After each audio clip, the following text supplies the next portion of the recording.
Amen, bonjour à tous. Alors je vous propose de fermer nos yeux directement et de remettre ce moment entre les mains du Seigneur. Père éternel, mon Dieu, merci pour ta grâce, ta fidélité dans nos vies. Merci pour ta présence. Merci pour ton soutien. Merci pour, Seigneur Dieu, le fait que tu nous guides au quotidien. Seigneur, c'est vrai, à jamais tu seras l'agneau sur le trône. Seigneur, nous voulons fléchir nos genoux ce matin devant toi. Nous voulons que tu puisses nous parler. Nous voulons que tu puisses nous conduire. Nous voulons que tu puisses nous guider. Nous voulons que tu puisses nous toucher. Nous voulons vivre quelque chose ce matin avec toi. Nous voulons expérimenter quelque chose ce matin avec toi. Alors je prie afin que dans le nom puissant de Jésus-Christ, Seigneur, tu nous remplisses tous autant que nous sommes de ton Saint-Esprit. Et Seigneur, tu disposes nos cœurs à recevoir, Seigneur, cette parole que tu as prévue, mais tu disposes également notre cœur, Seigneur, à pouvoir la mettre en pratique. Merci, Seigneur, pour qui tu es, pour tout ce que tu fais, dans le nom puissant de Jésus-Christ. Amen.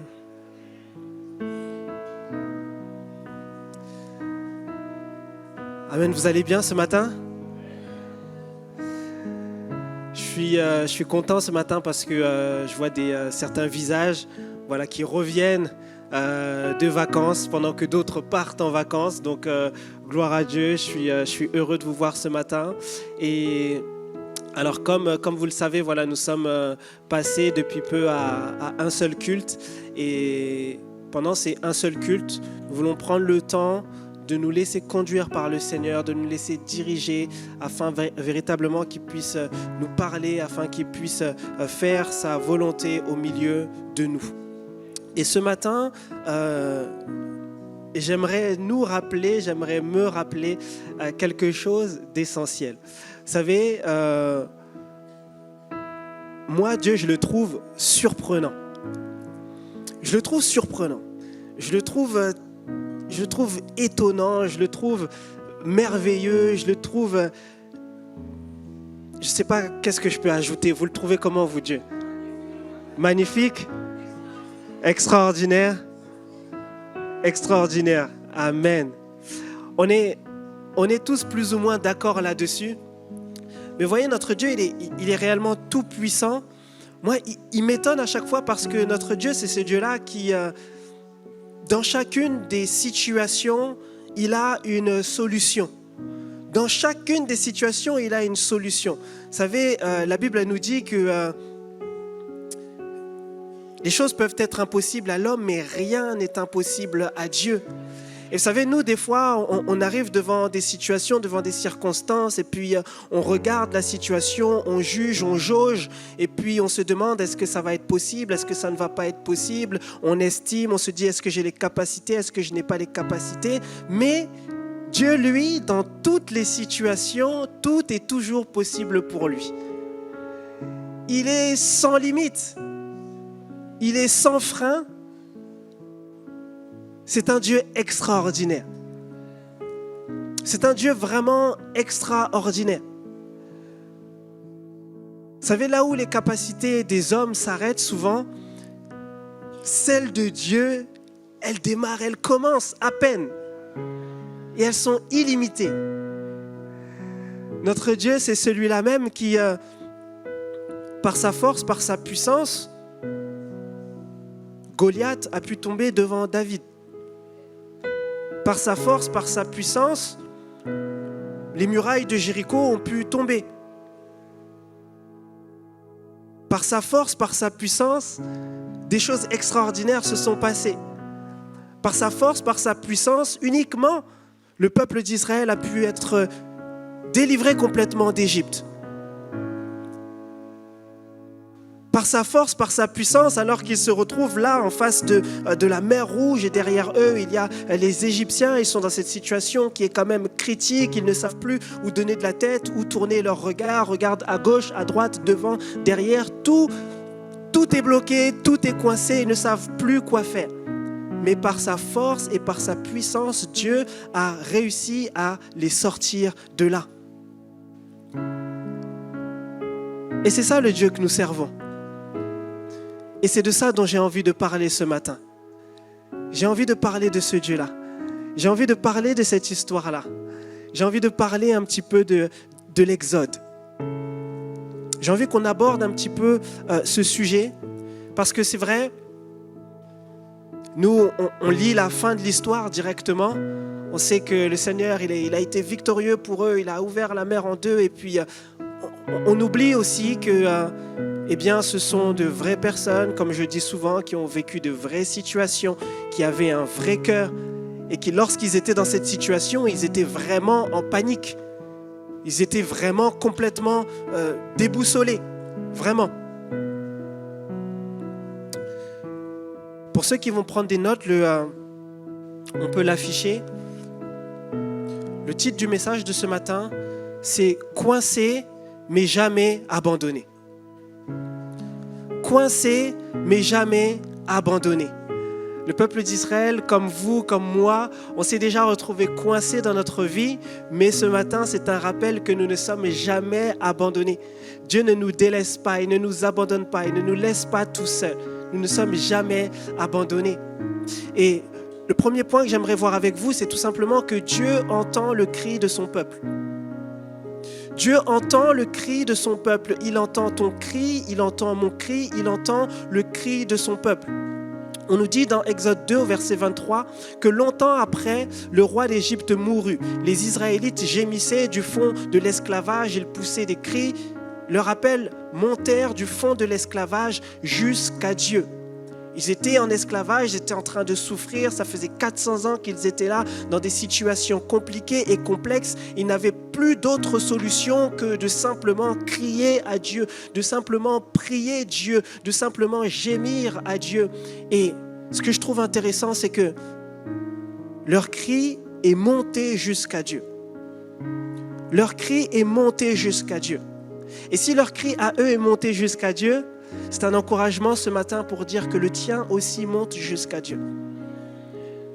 Le mien aussi monte jusqu'à Dieu. Les prières que tu fais montent jusqu'à Dieu. Des fois, tu as l'impression qu'elles restent là, qu'elles ne bougent pas, qu'elles stagnent dans l'église ou qu'elles stagnent dans ta chambre. Mais les prières que tu fais montent vers Dieu. Les cris que tu pousses montent vers Dieu. Mais alors on se dit, mais pourquoi finalement si nos prières arrivent jusqu'à Dieu, s'il entend nos prières, mais pourquoi est-ce qu'il attend si longtemps avant d'intervenir? Pourquoi est-ce qu'il attend si longtemps avant d'intervenir? Je suppose que vous vous êtes déjà posé la question. Moi, même si je sais, mais dès lors qu'une situation vient, je me repose la question. Seigneur, pourquoi est-ce que tu mets autant de temps à te manifester? Pourquoi est-ce que tu mets autant de temps à intervenir dans ma situation? Et on l'a vu les semaines précédentes, notre Dieu est souverain, fait ce qu'il veut comme il veut.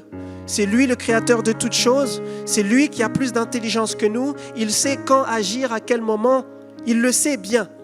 Mais ici, dans cette situation précise, j'ai envie de me poser la question, mais pourquoi Dieu a attendu aussi longtemps avant d'intervenir? Il y a dans Exode 2, versets 24 et 25, quelque chose que je trouve intéressant. On nous dit, Dieu entendit leurs gémissements et se souvint de son alliance avec Abraham, Isaac et Jacob. Dieu vit les Israélites et il comprit leur situation. Ici, on va utiliser 4 verbes pour Dieu qui sont pour moi édifiants, et qui m'apprennent beaucoup de choses. C'est que Dieu déjà, il entendit. Là où tu as l'impression que Dieu ne t'entend plus parce que rien ne se passe, sache que Dieu, il t'entend. Il les a entendus et il t'entend aussi.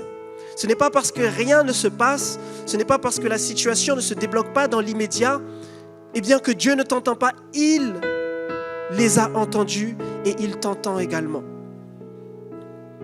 Des fois, parce que la situation dure, tu as l'impression que Dieu t'a oublié. Mais ici, on nous dit qu'il se souvint.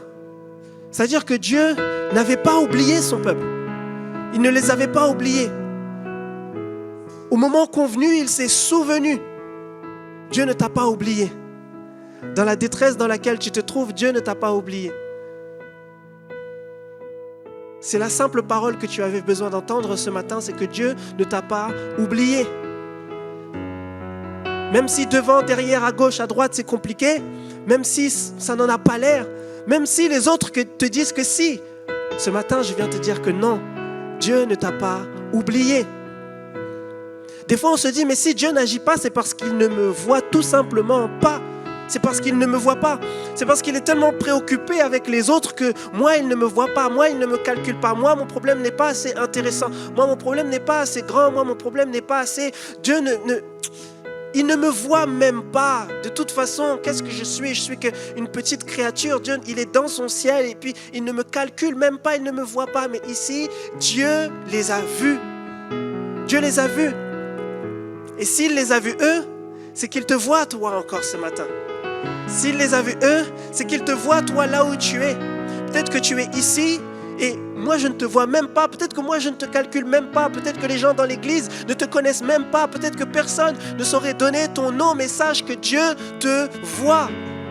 Sache que lui, il te voit. Sache que lui, il te connaît. Sache que lui, il t'appelle par ton nom. Sache que lui, il connaît le nombre de cheveux qu'il y a sur ta tête. Sache que lui, il t'aime. Il te voit. Et des fois, on se dit, mais ma situation, elle est tellement différente des situations habituelles, des situations qu'on a l'habitude de citer à l'église. C'est sûr que Dieu ne me comprend pas. Il ne me comprend pas. D'ailleurs, personne ne me comprend. Je n'ai même plus envie d'expliquer ma situation à qui que ce soit parce que dans tous les cas, personne ne me comprend. Et personne ne me comprendra, je le sais, à l'avance. Personne ne me comprendra parce que ils ne sont pas à l'intérieur de mon cœur. Ils ne savent pas comment j'en suis arrivé là. Ils ne me comprennent pas. Mais j'aimerais te dire que Dieu te comprend. Dieu te comprend. S'il y a bien une personne qui te comprend, c'est notre Seigneur Jésus. S'il y a bien une personne qui te comprend, c'est bien lui. C'est le Seigneur Jésus. Il comprend ce que tu vis. Il comprend ce que tu traverses. Il comprend ce que tu ressens. Il comprend la frustration qui est à l'intérieur de ton cœur. Il comprend la colère que tu as emmagasinée. Il comprend toutes ces choses-là. La Bible nous dira dans Hébreux 4, verset 15, « Car nous n'avons pas un souverain sacrificateur qui ne puisse compatir à nos faiblesses. Au contraire, il a été tenté comme nous en toutes choses, sans commettre de péché. » Voilà la raison pour laquelle Jésus te comprend. Il te comprend parce que ce n'est pas juste un Dieu éloigné dans le ciel qui te regarde, qui te voit et puis qui te juge. Mais c'est un Dieu qui a décidé de venir sur la terre. Il a décidé de porter l'humanité que tu portes. Il a décidé de porter la chair que tu portes. Il a décidé de se laisser lui-même tenter par les choses qui te tentent. Lui-même, le Seigneur Jésus, lorsqu'il était sur cette terre, il a vécu toutes ces choses que nous vivons aujourd'hui. Toutes ces choses dont nous disons, mais personne ne pourra me comprendre. Mais lui, il te comprend. Oui, mais personne ne pourra comprendre. Eh bien que c'est mon propre frère, mon propre sang, mes propres parents qui m'ont trahi alors que j'avais besoin d'eux et qui m'ont planté le couteau dans le dos. C'est ma propre église. C'est ma propre église. C'est mon propre pasteur qui m'a giflé en pleine face. Personne ne peut comprendre à quel point aujourd'hui je suis dépassé. Mais s'il y a une personne qui te comprend, c'est bien Jésus. C'est bien Jésus. Parce que lui-même, il a été trahi. Lui-même, il a vécu ça. Il a vécu la trahison. Il sait ce que c'est que de tout donner pour quelqu'un, de tout donner pour un peuple, de tout donner pour une famille, de tout donner pour le monde, et qu'en retour, tu n'obtiens rien. Il sait ce que c'est. Il sait ce que c'est que de mettre son énergie dans des projets, dans une vie, dans un travail, dans des choses, et que derrière, on te crache à la figure. Il sait ce que c'est, parce qu'il l'a vécu lui-même. Il l'a vécu lui-même. Il sait ce que c'est que l'angoisse. Ce sentiment que tu vis lorsque tu es tout seul chez toi. Lorsque tu angoisses parce que tu te dis, mais qu'est-ce que je vais devenir demain? Qu'est-ce que mes enfants vont devenir? Qu'est-ce que ma famille va devenir? Qu'est-ce que... Jésus, il peut te comprendre. Il peut te comprendre. Parce que lui, il était sur le jardin de Gethsémane et il a vécu l'angoisse suprême. Il a vécu le stress suprême. Il peut te comprendre. Il a vécu la peur, il a vécu toutes ces émotions-là, il les a vécues. Et quand il vient devant toi pour te dire « je te comprends », ce n'est pas juste un religieux de plus qui vient pour dire « non, mais t'inquiète pas, je comprends, viens, on va prier ». Non, il a été cloué à la croix. Il sait de quoi il parle. Et s'il y a bien quelqu'un qui peut te comprendre, c'est ce Jésus-là.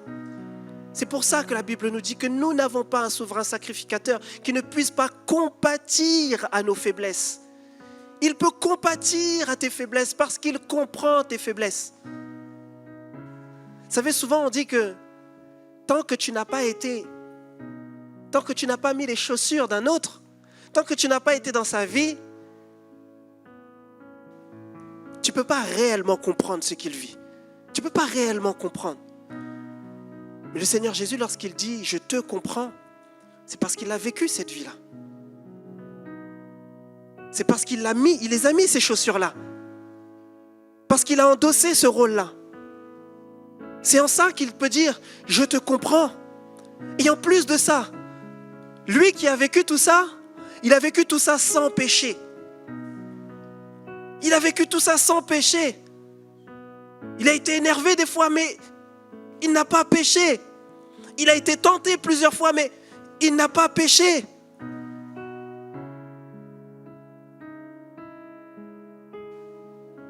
Et au verset 16, on nous dira, alors maintenant que vous savez ça, approchons-nous donc avec assurance du trône de la grâce afin d'obtenir miséricorde et de trouver grâce pour être secourus dans nos besoins. Maintenant que tu sais que ce Jésus-là te comprend, maintenant tu sais que tu peux t'approcher de lui. Tu peux t'approcher de lui. C'est comme quelqu'un tu es dans la peine, dans la douleur, dans la tristesse, et puis tu vois au loin quelqu'un qui vit exactement la même chose que toi. Et tu te dis, mais oui, cette personne-là, je peux parler avec elle. Parce qu'elle va me comprendre. Je peux lui expliquer ma situation. On peut pleurer ensemble parce qu'on est dans la même situation. On peut rigoler ensemble, mais va vers Jésus. Va vers Jésus. Tu peux t'approcher de lui avec assurance. Tu peux t'approcher de lui avec assurance. Et tu peux obtenir de lui de la miséricorde. Tu peux trouver de la grâce. C'est la raison pour laquelle la Bible nous dira qu'il n'y a qu'un seul médiateur entre Dieu et les hommes. C'est Jésus-Christ homme. Parce que lui seul sait ce que c'est que d'être Dieu. Et lui seul sait ce que c'est que d'être un homme. Personne d'autre ne peut prendre cette place. Mais lui le peut, parce que lui seul sait ce que c'est. Mais alors Seigneur, pourquoi est-ce que tu prends autant de temps pour agir? Pourquoi est-ce que tu as pris autant de temps pour sauver le peuple d'Israël? Pourquoi est-ce que tu as pris autant de temps? Vous savez, il y a une vérité, moi, qui m'a profondément touché. C'est que pendant qu'Israël pleurait et avait l'impression que rien ne se passait, eh bien Dieu, lui, il était en train de préparer Moïse. Dieu, lui, il était en train de préparer Moïse. Alors que le peuple criait, alors que le peuple gémissait, Dieu, lui, il était quelque part en train de travailler sur Moïse. Il était en train de préparer son plan de salut, son plan de rédemption, son plan de libération. Notre Dieu, c'est un Dieu stratège. C'est un Dieu technique. C'est un Dieu qui sait ce qu'il fait. Et même s'il ne te le dit pas, il est là en train de préparer une solution, en train de préparer une porte de sortie, en train de préparer quelque chose. Lorsque Adam et Ève ont péché, Dieu avait déjà préparé un plan pour sauver l'humanité. Si vous relisez la Genèse, vous allez voir que lorsque Adam et Ève pêchent, Dieu a déjà le plan. Tout est déjà clair. Et pendant qu'ils pleuraient, Dieu préparait Moïse. Et aujourd'hui, pendant que tu cries à lui, pendant que tu pleures, pendant que tu gémis, sache que Dieu prépare quelque chose. Il prépare quelque chose. Le silence que tu entends n'est pas synonyme d'inaction. Dieu est en train de préparer quelque chose. Et ce que Dieu prépare, c'est quelque chose de grand. Ce que Dieu prépare dans ta vie, c'est quelque chose de grand. C'est quelque chose qui est sur le point de bouleverser des générations. C'est quelque chose qui est sur le point de changer drastiquement le cours de ton existence. Dieu prend son temps parce qu'il est en train de préparer quelque chose de sérieux. Ici, Dieu n'était pas juste en train de préparer la libération d'une, deux personnes, non. Dieu était en train de préparer la sortie de l'esclavage en Égypte pour toujours.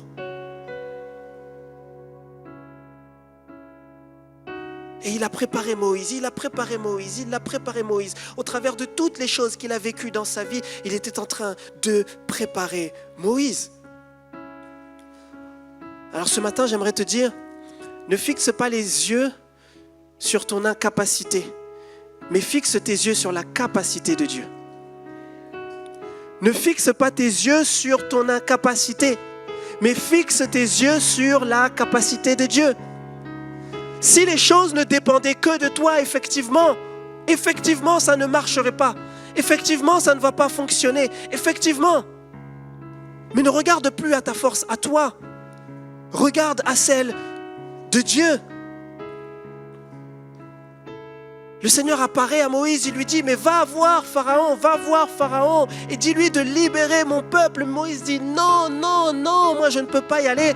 Qui suis-je moi pour y aller? Je ne suis pas assez compétent, je ne suis pas assez bon, je ne suis pas assez fort, je ne suis pas assez grand, je ne suis pas assez ci, je ne suis pas assez ça. Pense à tout ce que tu dis à Dieu, Mais le Seigneur te fait comprendre. Arrête-toi 5 minutes et comprends que ce que je te demande de faire, ce n'est jamais par tes propres forces. Parce que si tu pouvais le faire toi-même, je n'aurais aucune gloire à tirer de ça. Mais je t'envoie faire quelque chose que tu ne sais pas faire. Que tu n'as pas la capacité de faire toi-même. Pour que lorsque tu vas le faire, je puisse tirer ma gloire de ça. Alors ne fixe plus tes yeux sur ton incapacité à toi, mais fixe tes yeux sur la capacité de Dieu.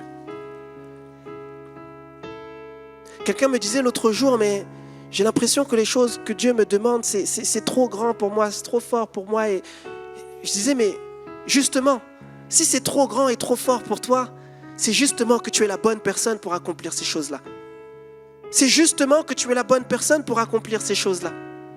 Parce que lorsque tu regardes les Écritures, Dieu n'a jamais choisi des gens qui étaient capables de faire ce qu'il leur demandait.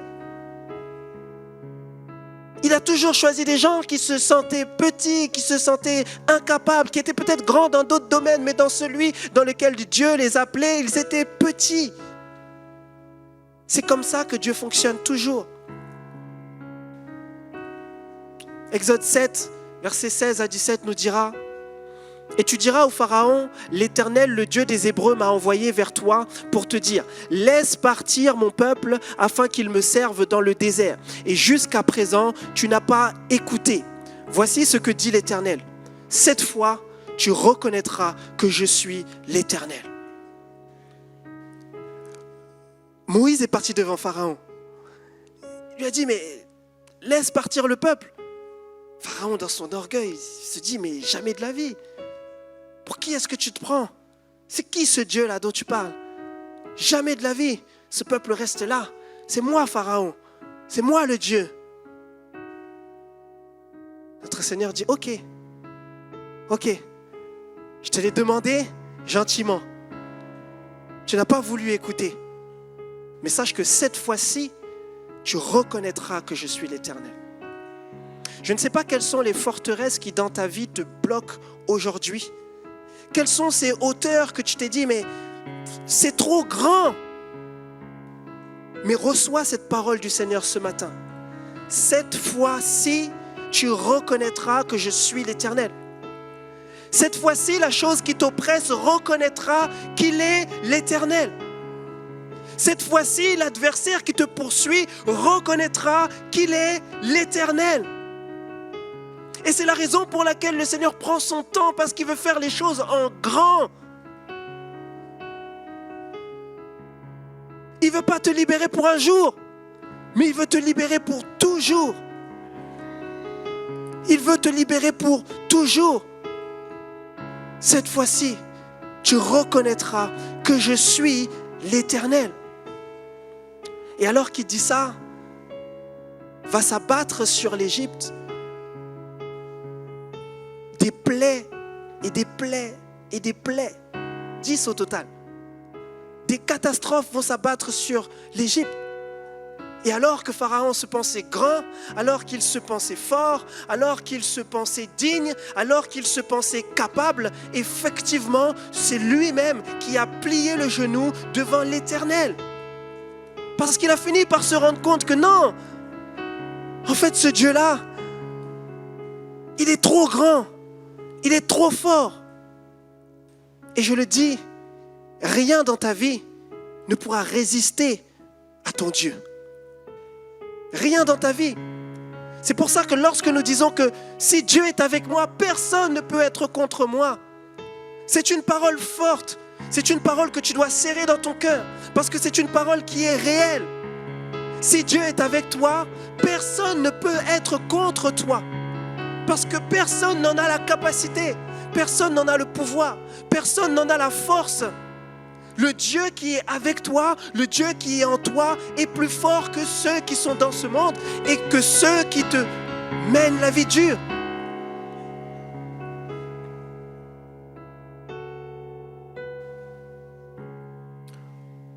Alors oui, dans Exode 12, verset 31, alors que la 10e plaie est arrivée, la première, Pharaon a quand même résisté parce qu'il est orgueilleux, il résiste.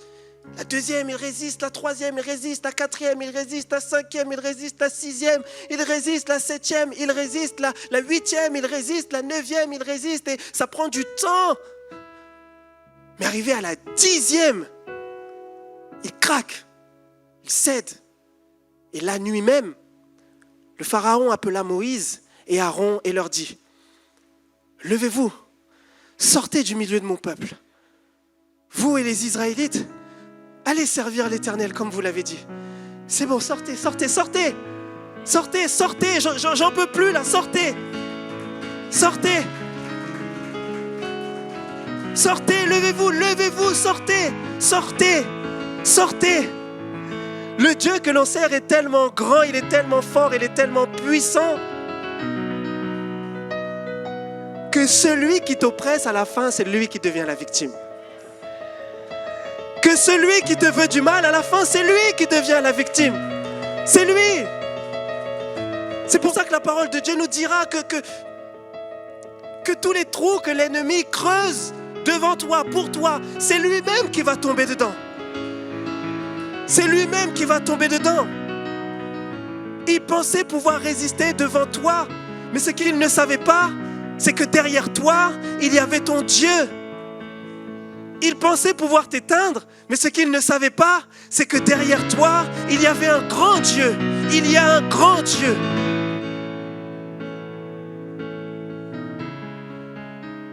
Toute arme forgée contre toi sera nulle et sans effet au nom de Jésus-Christ.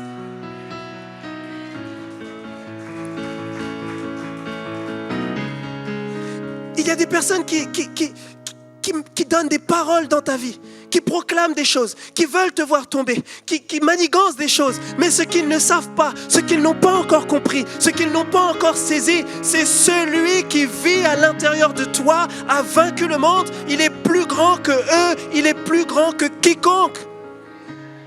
Alors tu n'as rien à craindre.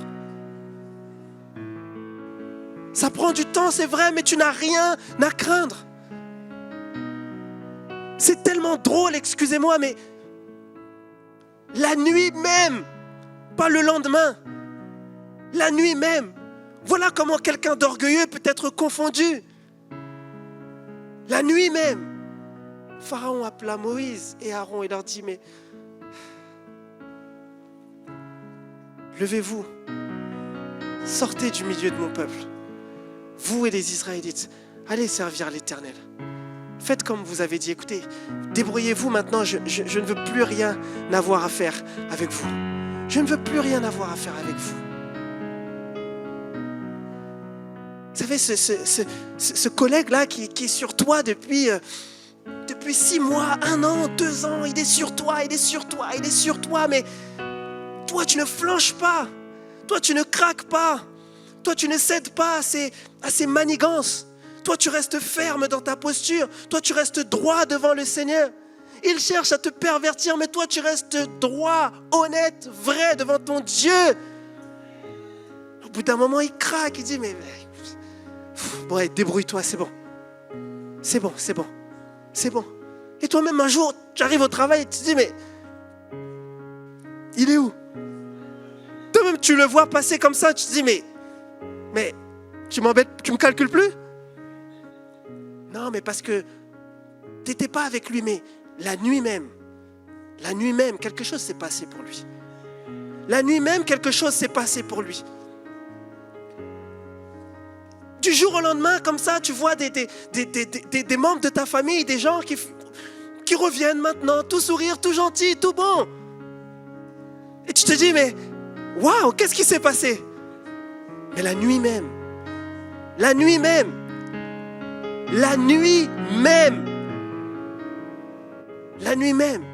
le Seigneur combat pour nous. Ce n'est pas des blagues.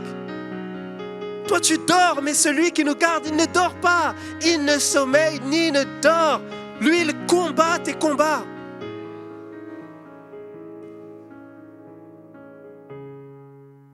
La nuit même.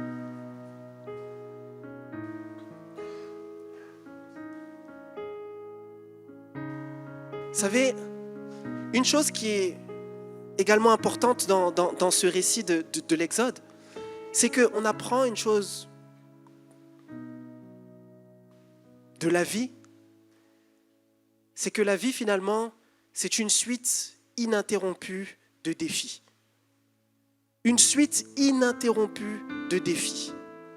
Et en tant que chrétien, on a besoin de comprendre cette vérité-là, parce que on se dit, mais lorsque je vais donner ma vie au Seigneur, ces défis vont terminer, ces défis ne vont plus avoir lieu, je ne vais plus vivre comme les autres dans le monde, moi, je vais voler au-dessus de tout le monde.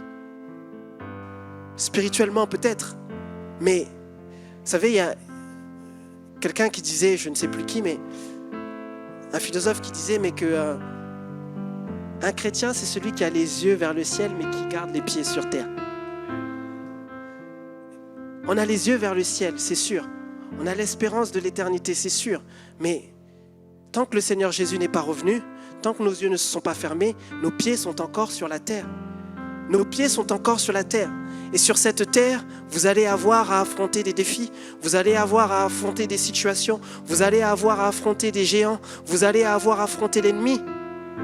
C'est une vérité. Et les combats ne s'arrêtent jamais. Les combats ne s'arrêtent malheureusement jamais. Ici, Pharaon, il craque. Là, c'était le combat de trop, il craque. Et il dit, mais finalement, partez.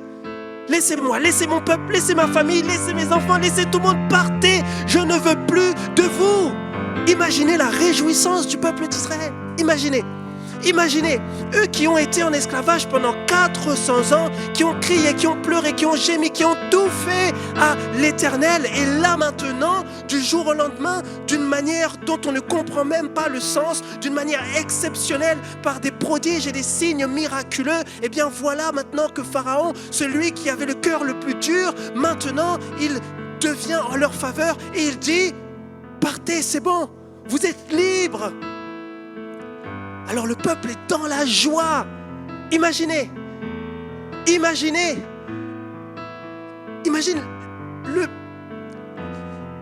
la pire des problématiques que tu as en ce moment. La pire des problématiques que tu as en ce moment. Celle-ci qui disparaît comme ça du jour au lendemain. Imagine la joie dans laquelle tu vas être. Imagine la joie, l'euphorie dans laquelle tu vas être. Tu vas peut-être sauter, tu vas peut-être crier, tu vas peut-être danser, tu vas peut-être... On ne comprend pas. Des fois, certains vivent ça. Je fais une aparté ici, mais vous savez, lorsqu'on vient à l'église tous ensemble, lorsqu'on rentre dans la louange, dans l'adoration, dans toutes ces choses-là, des fois, on est assis un peu, voilà, tranquillement, timidement sur notre chaise, et puis on regarde les gens qui sont à droite, on regarde les gens qui sont à gauche, et puis on ne comprend pas pourquoi le frère qui est là-bas, pourquoi il est expressif comme ça. Pourquoi il a besoin de monter, de montrer, pourquoi est-ce qu'il est dans la joie comme ça? Pourquoi il pleure? Pourquoi on ne comprend pas et nous on est là, on se dit juste, on le juge. Mais mon frère, ma soeur, si tu savais ce que Dieu avait fait dans sa vie, si tu savais ce que Dieu avait accompli dans sa vie, si tu savais le miracle qui venait d'avoir lieu dans sa vie, voilà quelqu'un de reconnaissant vis-à-vis de Dieu. Voilà quelqu'un qui veut dire, Seigneur, je veux te louer de tout mon cœur. Seigneur, je ne veux pas regarder les gens qui sont autour de moi, parce que moi, tu m'as sauvé, moi, tu m'as secouru, moi, tu m'as sorti de là où j'étais. Alors, Seigneur, je ne vais pas calculer les gens qui sont autour de moi, mais je vais te louer, je vais t'adorer, pas avec des faux semblants, pas juste pour me montrer, pour dire que non, mais je vais laisser mon cœur venir devant toi, parce que Seigneur, toi, tu n'as rien retenu pour moi. Alors moi aussi, je ne vais rien retenir pour toi. Pensez à David, qui dansait après que le Seigneur lui ait donné la victoire. Les gens sont là, mais il est roi, il est ceci, il est cela, est-ce qu'il est sérieux, comment il peut? Mais David, c'est pas son problème. Chantez des chants d'allégresse, laissez-moi danser pour mon Dieu. Laissez-moi danser pour mon Dieu.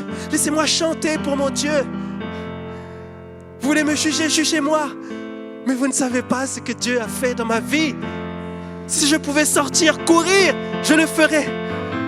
Parce que vous ne savez pas ce que Dieu a fait dans ma vie. Et des fois, l'église, c'est ça. Des fois, l'église, c'est juste venir et être reconnaissant pour tout ce que Dieu fait dans ta vie. Tu as assez longtemps prié et aujourd'hui, tu vois la réalisation de ta prière. Mais loue ton Dieu. Loue ton Dieu. Que tout ce qui respire loue l'Éternel. Tu as prié, tu as jeûné, tu as tout fait. Le Seigneur t'a donné. Maintenant, toi, tu te dis non, je vais aller célébrer ça sans le Seigneur. Il y a un temps pour tout. Tu peux célébrer avec tes amis. Tu peux célébrer avec ta famille. Tu peux célébrer avec tout le monde. Mais célèbre avec Dieu aussi. Célèbre avec Dieu aussi. Parce que c'est lui qui a permis ça. C'est lui qui a permis ça. Et alors le peuple, ils sont dans une joie sans précédent. Et là, ils prennent leurs affaires, ils prennent tout. Et allez lire même l'histoire, allez lire Exode 11, 12, 13, 14, 15. C'est tellement intéressant. Parce que eux qui auparavant ils ont été les victimes, maintenant ils quittent l'Égypte. Et en même temps qu'ils quittent l'Égypte, ils disent, bon, maintenant les choses ont changé. Donnez-nous votre or, donnez-nous vos affaires. On va partir avec. On va partir, c'est vrai, mais on va partir avec vos affaires. On ne va pas juste partir comme ça. On va partir, mais on va partir avec vos affaires. Pour bien vous montrer que oui, le rapport de force a changé. Nous ne sommes plus des victimes. En Christ, tu n'es plus une victime. Il n'y a plus de condamnation pour ceux qui sont en Christ Jésus. Il faut que nous puissions connaître notre identité et marcher avec l'identité d'enfant de Dieu, la tête haute, de la même manière que le peuple d'Israël sort d'Égypte. Il sort la tête haute. Lisez l'histoire. Il rentre chez toi, mais tu me donnes ton or, tu me donnes tes choses. Et ils partent avec ça. Et ils chantent, et ils dansent, et ils crient, et ils avancent, et ils avancent. Et ils sont conduits par Dieu pendant qu'ils avancent. Ils sortent de là, et on nous dit que le Seigneur est avec eux. Ils sont guidés, conduits. Le trajet dure longtemps, mais ils sont guidés et conduits. On nous dit que devant eux, pour les guider, il y a une colonne de nuée. Il y a également la colonne de feu qui est là. C'est-à-dire que Dieu les a sortis miraculeusement, mais il continue de les conduire encore miraculeusement. Ils sont dans la joie, dans l'euphorie la plus totale. J'imagine pas quel chant ils devaient avoir à l'intérieur de leur cœur. J'imagine pas. Ils devaient chanter, chanter, chanter. Et ceux qui savent chanter, Et ceux qui ne savent pas chanter, aujourd'hui, laissez-moi tranquille, je vais chanter. En tout cas. Et ils avançaient comme ça, ils avançaient. On nous dit dans Exode 14 au verset 10, le Pharaon approchait, les Israélites levèrent les yeux et virent que les Égyptiens étaient en marche derrière eux. Ils éprouvèrent alors une grande frayeur et crièrent à l'Éternel. Vous imaginez? Tout se passe très bien. Le scénario est jusqu'à présent parfait. En plus, on a quitté l'Égypte avec des biens. Ils sont sur la route, ils avancent, ils chantent, ils dansent, ils crient, ils font la fête, ils sont dans la joie la plus totale. En plus, ils se sentent en sécurité parce que Dieu est avec eux. Mais d'un coup, d'un seul, voilà que alors qu'ils marchent, un va commencer à se retourner, deux vont commencer à se retourner, trois vont commencer à se retourner et ils vont voir que derrière eux, il y a un problème. Ils commencent à voir des chars, ils commencent à voir des chevaux, ils commencent à voir des Égyptiens. Waouh, qu'est-ce qui se passe? Imaginez l'ascenseur émotionnel. Ils étaient au pic du bonheur. Et là, d'un coup, ils revoient derrière eux ces personnes qui les oppressaient. Est-ce que vous imaginez? La terreur est montée dans leur cœur. La terreur est montée dans leur cœur. Parce que oui, là où ils sont nombreux, ils sont beaucoup. Mais parmi eux, il y a des enfants. Parmi eux, il y a des personnes âgées. Parmi eux, tout le monde ne peut pas courir. Même s'ils courent, ils ne vont pas courir plus vite que les chars, ils ne vont pas courir plus vite que les chevaux, ils vont pas... Donc, quand ils voient ça, ils se disent, oh non, on est condamnés, on est fini, on est fichu. Et vous savez, la vie est une succession incessante de défis. Voilà qu'un défi termine et on se dit, c'est bon, j'ai gagné la vie. Voilà qu'un autre arrive. Voilà que celui-ci termine. Voilà qu'un autre commence. Voilà que l'autre termine. Voilà qu'un autre recommence. C'est pour ça que le Seigneur nous dit, mais ne soyez pas dupes. Priez sans cesse. Ne soyez pas dupes. N'ayez pas la foi d'un jour. N'ayez pas la foi d'une semaine. N'ayez pas la foi d'un mois. N'ayez pas la foi d'un an. Mais ayez la foi toujours. Parce que c'est cette foi-là qui va vous permettre de tenir cette vie-là. Parce que oui, il y a des défis dans la vie. Oui, les problèmes viennent dans la vie même lorsque nous sommes chrétiens. Oui. Oui. Mais c'est pour ça que le Seigneur nous dit tout ça. C'est pour ça que le Seigneur nous dit persévère, persévère, persévère. C'est pour ça que le Seigneur nous dit que celui qui est debout aujourd'hui ne prenne garde de ne tomber demain. C'est pour ça que l'on nous dit toutes ces choses. Parce que la vie est une suite, est une suite de défis.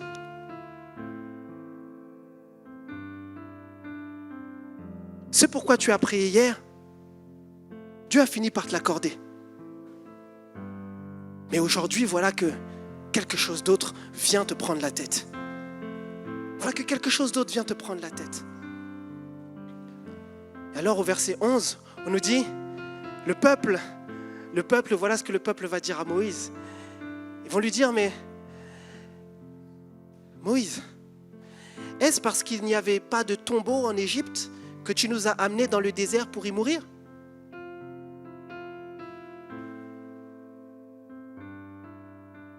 Que nous as-tu fait en nous faisant sortir d'Égypte ?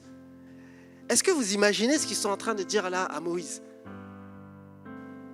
Attends, Moïse, il n'y avait pas assez de tombeaux là en Égypte ? S'il fallait mourir, mais autant qu'on meure là-bas. Tu nous as fait sortir de là-bas pour venir mourir ici.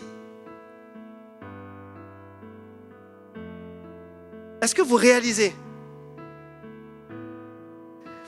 Mais voyez, la parole du peuple là, c'est pas quelque chose juste du peuple d'Israël, non. C'est un comportement et un caractère humain. C'est ce que nous faisons quotidiennement. C'est ce que nous faisons tous les jours à Dieu. C'est ça que nous lui faisons subir tous les jours. Vous voyez, la peur rétrécit notre vision et nous fait oublier ce dont Dieu est capable. À ce moment-là, ils ont peur, ils sont effrayés. Et parce qu'ils ont peur, ils sont effrayés, ils se disent, mais finalement c'était mieux en Égypte. Finalement c'était mieux de retourner en Égypte, c'était mieux de mourir là-bas, c'était mieux de finir là-bas. Et vous savez, souvent dans notre vie, c'est comme ça aussi. Lorsque quelque chose se passe bien, mais que derrière quelque chose d'autre se passe mal, on oublie ce qui s'est bien passé. Et on cherche maintenant à retourner à notre ancienne vie. On cherche maintenant à retourner à notre ancienne vie. Là où Dieu t'a sorti du péché, il t'a sorti de tout. Maintenant, parce que de nouveaux défis se présentent à toi, là maintenant tu laisses tout tomber. Tu oublies que Dieu t'avait secouru. Tu oublies que Dieu a fait tomber la pluie du ciel. Tu oublies que toutes les plaies sont tombées sur tes adversaires. Tu oublies tout ça. Et tu te dis maintenant, non, c'est bon, c'est même mieux de retourner à mon ancienne vie. C'est même mieux de retourner à mes anciennes addictions. C'est même mieux de retourner à mon ex. C'est même mieux de retourner à ma vie d'avant. C'est même mieux.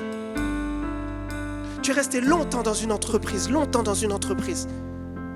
Et tu as prié, crié à Dieu pour obtenir la promotion, pour monter, pour qu'on te voie, pour qu'on te regarde, pour avoir cette situation que tu attendais. Tu as crié, et Dieu t'a vu, il t'a entendu et il a préparé un plan pour toi et il a permis que tu puisses vivre la bénédiction que tu attendais depuis longtemps. Mais maintenant que tu as reçu cette bénédiction-là, voilà qu'un nouveau défi survient et là maintenant tu te dis, c'était mieux avant.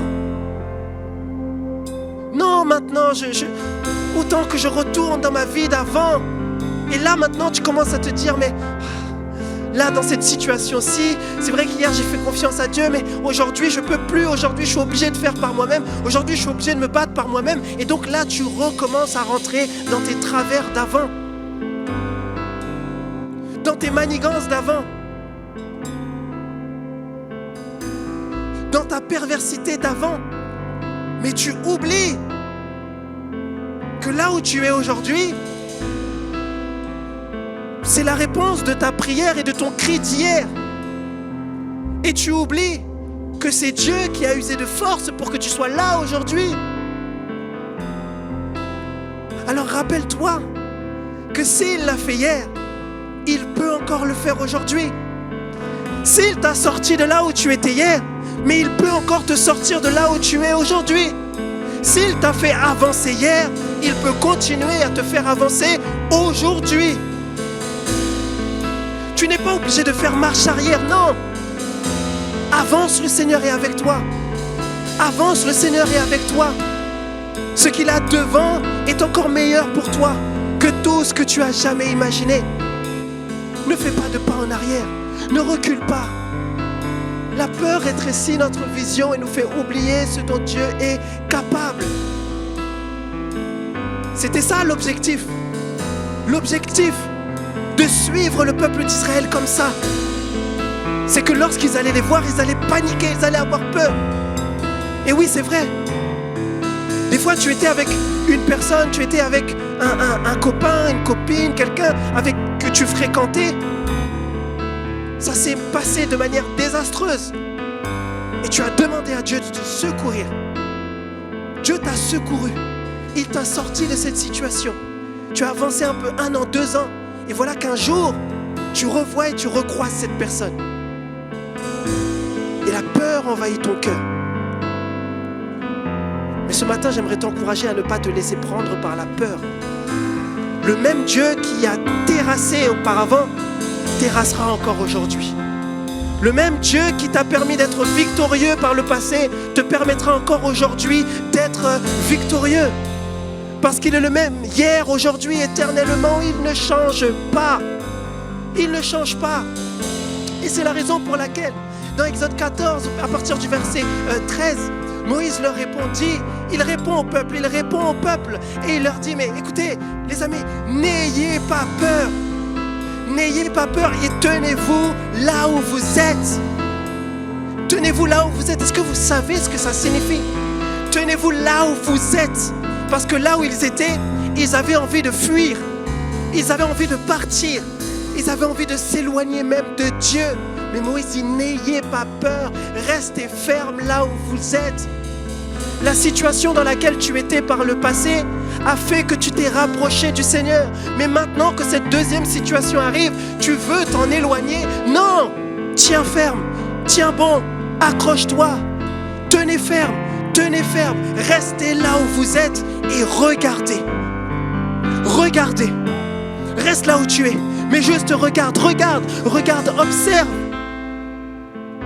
Et vous verrez comment l'Éternel vous délivrera en ce jour.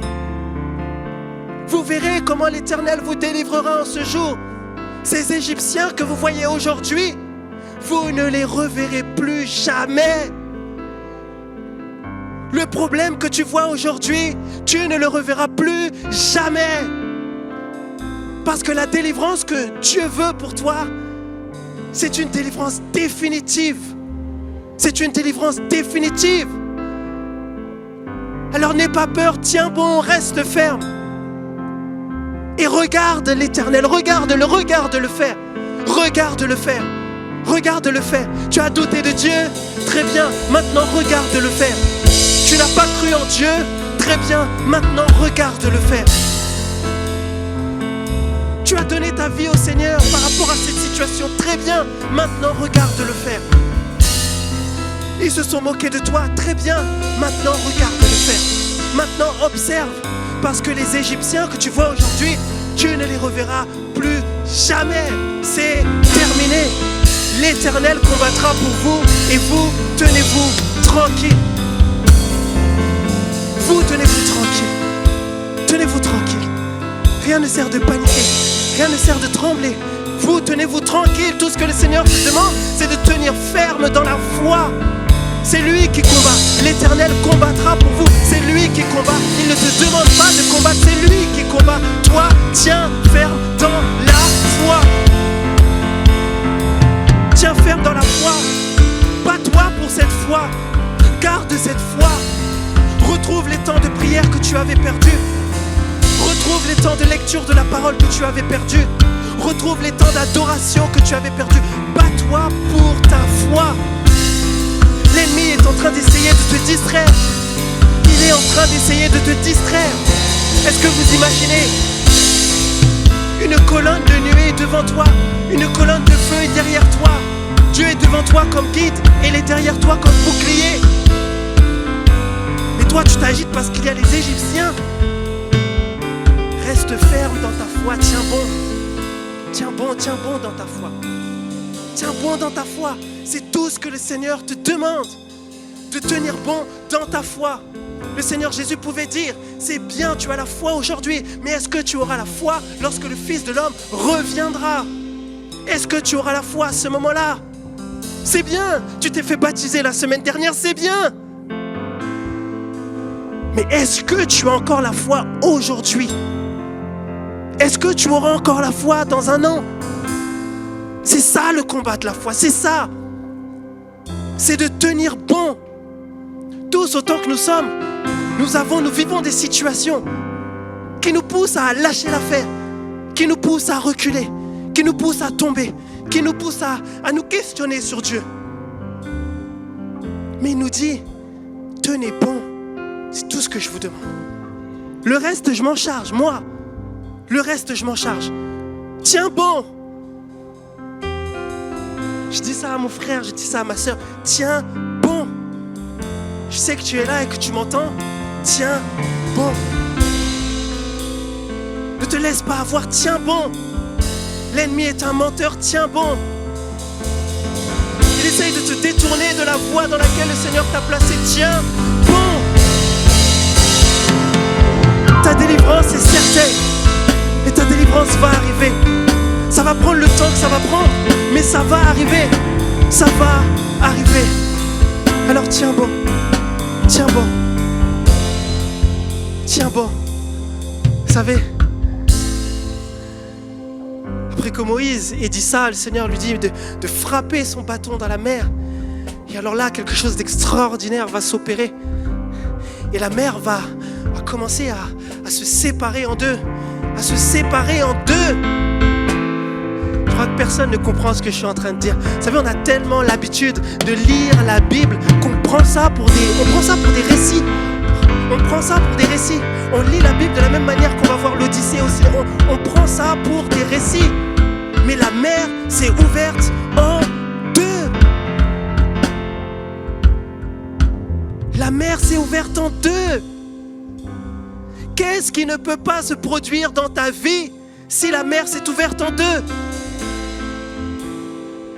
Viens me voir et dis-moi. Qu'est-ce qui est impossible à Dieu si la mer s'est ouverte en deux? Qu'est-ce qui est impossible à Dieu? Rien. Rien. Rien. Vous savez, les anges témoignent de ça. Michael lui-même, son nom veut dire qui est comme toi. Qui est comme toi? Personne. Si la mer s'est ouverte en deux, alors ta situation va s'ouvrir aussi. Notre Dieu est le même hier, aujourd'hui, éternellement. Là où il a frayé un chemin pour eux, il va frayer un chemin pour toi. Il va frayer un chemin pour moi. Il va frayer un chemin pour l'Église. Nous sommes peut-être coincés, mais nous ne sommes pas abandonnés. Même si c'est un mur sans porte qui est devant toi, eh bien Dieu va tracer un chemin. C'est ce Dieu-là qui dit une parole et elle se réalise. C'est ce Dieu-là qui ouvre une porte et personne ne peut la refermer. C'est ce Dieu-là qui ferme une porte et personne ne peut la réouvrir. Si Dieu a décidé que tu avances, tu vas avancer, peu importe qui est derrière toi. Si Dieu a décidé que tu grandisses, tu vas grandir, peu importe qui est derrière toi. Si Dieu a décidé que tu vas te marier, tu vas te marier, peu importe la situation de ta famille depuis 1452. Si Dieu a décidé que ta famille va être prospère, ta famille sera prospère, peu importe ce que les autres en pensent. Ce que Dieu dit se réalise. Il a sauvé le peuple d'Israël dans le désert. Et il y a quelque chose de merveilleux, et j'aimerais terminer là-dessus. Il y a quelque chose de merveilleux dans cette histoire de l'Exode. Il y a quelque chose de tellement merveilleux. Vous vous souvenez que la Bible, elle est écrite en hébreu. La Bible, elle n'est pas écrite en français comme nous on la lit aujourd'hui, etc. En tout cas, l'Ancien Testament, il est écrit en hébreu. Et ce que nous avons aujourd'hui, c'est des traductions. Hein, on dit oui, Jésus, Marie, Joseph. J'ai vu l'autre jour quelqu'un qui, sur les réseaux sociaux, il a fait une vidéo entière de, je crois, 10 minutes pour dire, mais le christianisme, c'est faux. Si le christianisme, c'est vrai, expliquez-moi alors comment, au Moyen-Orient, au Proche-Orient, il y avait Matthieu, Marc, Luc et Jean, et des gens qui s'appellent Jésus, c'est pas des noms de là-bas. Mais, vous voyez, quand on ne comprend pas une chose et qu'on ne cherche pas à la comprendre, on rentre dans des raisonnements farfelus. La Bible n'est même pas écrite en français de base. Tout ça, c'est des traductions. Matthieu, il ne s'appelle pas Matthieu de base. Jean, il ne s'appelle pas Jean de base. Et Jésus, il ne s'appelle même pas Jésus de base. Des fois, il y a des gens qui viennent me dire « Oui, mais non, mais en plus Jésus, c'est pas un nom de chez nous, de je sais pas quoi, mais il ne s'appelle même pas Jésus de base. » Son nom, est-ce que vous connaissez son nom? Son nom, c'est Yeshua. Son nom, c'est Yeshua. Et Yeshua, ça a un sens. Et ce sens-là, il a commencé déjà dans cette histoire de l'Exode. Ce sens-là, il a commencé déjà dans l'histoire de l'Exode. Parce qu'après que Dieu les ait délivrés, après que Dieu les ait sauvés, après qu'il ait fait tout ça pour eux, là maintenant, on sort d'Exode 14, on rentre dans Exode 15, et là, le peuple va se remettre à chanter, ils vont se remettre à exulter, ils vont se remettre à crier, ils vont pousser des cris de joie, pousser des cris d'allégresse, et dans leurs cris, ils vont dire « Yah, l'Éternel est ma force, il est le sujet de mes chants, Yeshua. » Ce n'est pas un nom. Ça veut simplement dire « Il m'a sauvé. » Il m'a sauvé. Si vous lisez votre Bible en français, vous n'allez pas voir Yeshua. C'est vrai. Mais en hébreu, il n'est pas écrit « Il m'a sauvé ». C'est Yeshua qui est là. L'Éternel est ma force. Il est le sujet de mes chants. Yeshua. Il est mon Dieu, je le louerai et je l'exalterai. Lui, le Dieu de mon Père. Et vous voyez ce même Yeshua-là,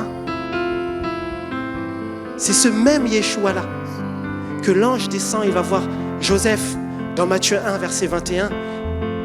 Et l'ange Gabriel dit à Joseph, il lui dit, tu lui donneras le nom, parce qu'un enfant va naître, un enfant a été prophétisé, un enfant est attendu.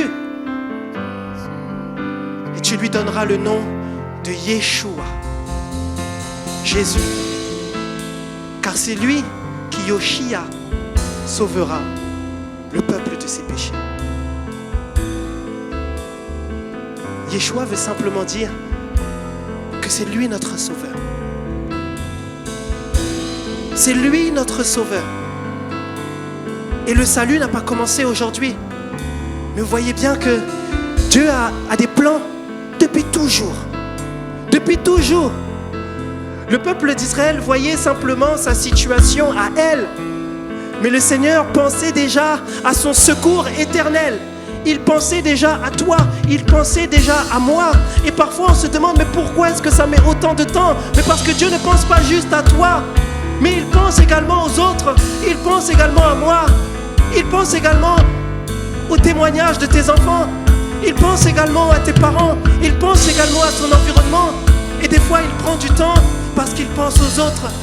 Il prend du temps parce qu'il pense aux autres. Il a pris du temps avec Joseph parce qu'il pensait à son peuple qui était dans le désert. Il fallait le former pour que Joseph puisse sauver le peuple. Il a pris du temps avec eux parce qu'il fallait former Moïse pour que le peuple puisse être sauvé.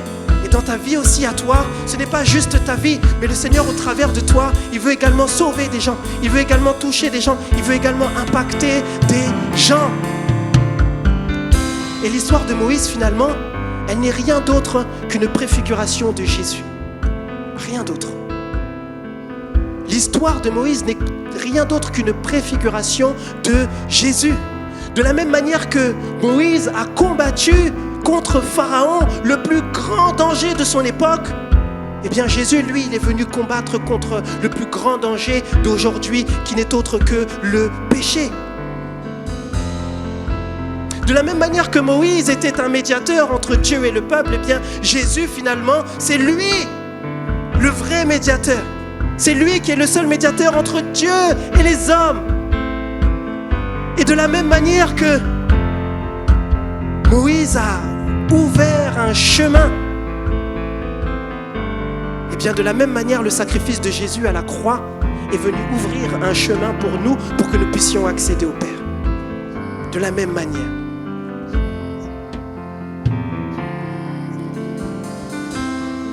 Est-ce que nous pouvons nous tenir debout dans la présence de Dieu?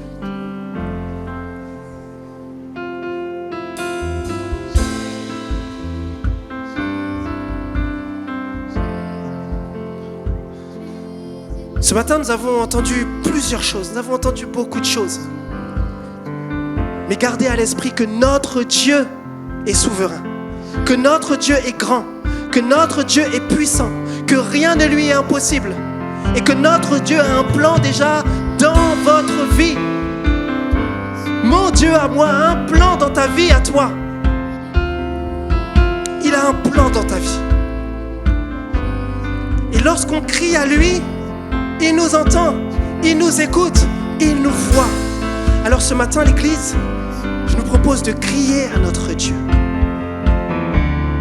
Ce matin, je nous propose de crier à notre Dieu. Je nous propose de ne pas nous calculer les uns les autres, mais de crier à notre Dieu. La vie est une succession de défis.